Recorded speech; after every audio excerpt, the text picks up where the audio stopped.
মাসে 90,000 টাকা ভাতা, ব্যক্তিগত সহকারী সহ নানা আর্থিক সুবিধা, বিনা ভাড়ায় সার্কিট হাউসে থাকা সহ চিকিৎসা বাবদ খরচ, পদত্যাগ করেও যেন বিলাসী জীবনযাপন করতে পারবেন সাবেক রাষ্ট্রপতি মোহাম্মদ শাহাবুদ্দিন চুপ্পু।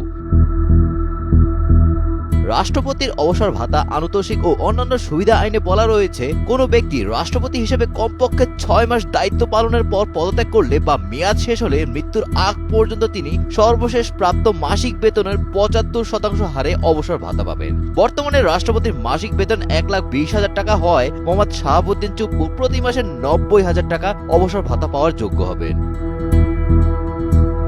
অবসর পরবর্তী সুবিধার মধ্যে একজন ব্যক্তিগত সহকারী ও একজন অ্যাটেন্ডেন্ট নিয়োগের সুযোগ পাবেন তিনি। পাশাপাশি দাপ্তরিক ব্যয়ের জন্য সরকার নির্ধারিত বার্ষিক অর্থ পাবেন।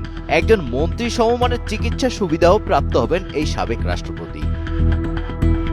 সরকারি অনুষ্ঠানে অংশগ্রহণের জন্য বিনামূল্যে সরকারি যানবাহন ব্যবহার, নিজের বাসায় একটি টেলিফোন সংযোগ ও নির্ধারিত সীমা পর্যন্ত টেলিফোন বিল পরিশোধের সুবিধা পাবেন তিনি। পাশাপাশি কূটনৈতিক পাসপোর্ট ও দেশের সরকারি সার্কিট হাউস বা রেস্ট হাউসে বিনা ভাড়ায় অবস্থানের সুযোগ থাকবে। চিকিৎসা সুবিধা, কূটনৈতিক পাসপোর্ট ও সরকারি রেস্ট হাউসে বিনা ভাড়ায় থাকার সুবিধা তার স্ত্রীও পাবেন।